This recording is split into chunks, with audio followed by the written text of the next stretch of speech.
Yippee! My relationship with TECHNOBLADE started as a fan of his. I started YouTube a long time after him as Dream, and because of that, I was a fan of him before I did YouTube. The first time that I ever interacted with Techno was before I started YouTube. I coded a parkour challenge for Skeppy's channel that TECHNOBLADE actually participated in, and in the video, he just kind of like ruined my parkour. He just like cheated and like went around the edges and found like every possible way to like cheat the system. Most people don't even know that I made that parkour, but that parkour was a pretty popular like TECHNOBLADE moment back then, but I made that parkour. I coded it. So TECHNOBLADE was even beating me back then before I even did YouTube. And it's funny because this is actually one of the videos that inspired me to follow through with my plan to do YouTube, because it was a video that I heavily contributed to. I coded it and made the parkour, and Skeppy uploaded it and it did well. And so I went, wow, what if I did it myself? I kind of gave up on beating TECHNOBLADE. I had my chance, it didn't work. I had already I tried Minecraft Monday, it didn't work. I tried, in other scenarios, it didn't work. We did even like Minecraft Championships started happening. And I mean, I did better than him sometimes on the leaderboard, but like it was never like I was really truly like beating him, Then my first ever like actual interaction with Techno was during Minecraft Monday. I actually DM'd him on Telegram and was like, hey, we should team up. Like, you can get me in. I'm better like than people think. I haven't uploaded much. Nobody really knows how good I am. So I'm like a Trojan horse. Like, you can Trojan horse me in and then we can win and it'll be awesome. To which he just was like, nah.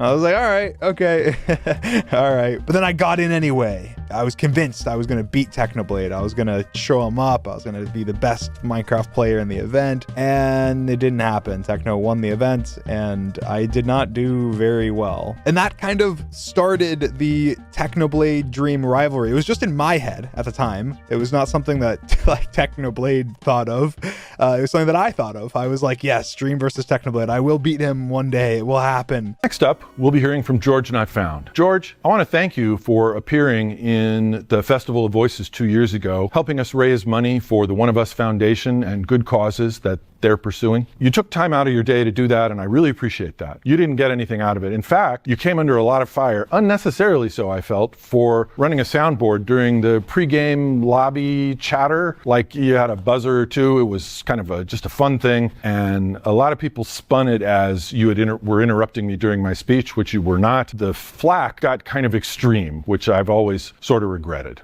I'm sorry that happened to you. Anyway, George is here today to tell us some memories of TECHNOBLADE. Take it away, George. Thank you, TechnoDad, for that amazing introduction and reminding me of a very fond memory that I had. Speaking of fond memories, I actually remember the very first time that I met TECHNOBLADE, and it was in a Discord call with one of my friends. I actually don't know who that friend was. Maybe this says something about TECHNOBLADE, because I have no idea who it was, but I remember that TECHNOBLADE was there. So I'm sure he left a great impression on me. And I was getting tired. I was in the UK, so Techno was 8 hours behind me. It was probably super early in the morning for me. And I was getting tired and I wanted to leave. But then right at that moment, my friend decided to leave.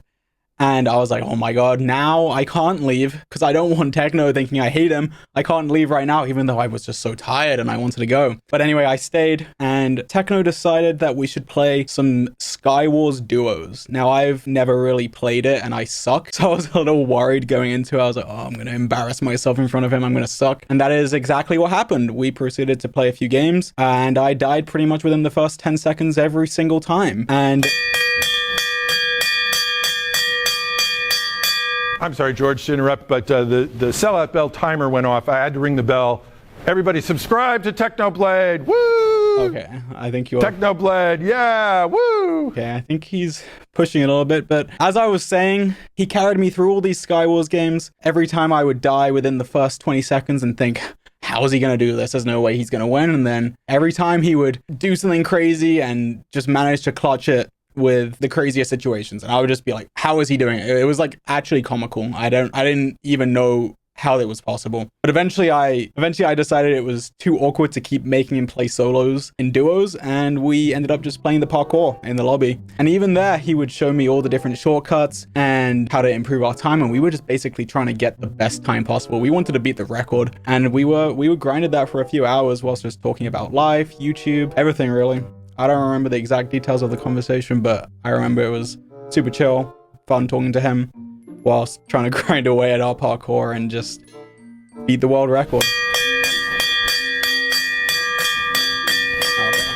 Sellout Bell, subscribe to TECHNOBLADE. Everybody subscribe to TECHNOBLADE. Woo! Alright then. I don't even know which part was I at? I don't even know what part of the story I was at. I don't know. Minecraft? I don't even remember anymore. You've just ruined my story. You were talking about Minecraft. I don't remember it anymore. Subscribe to TECHNOBLADE.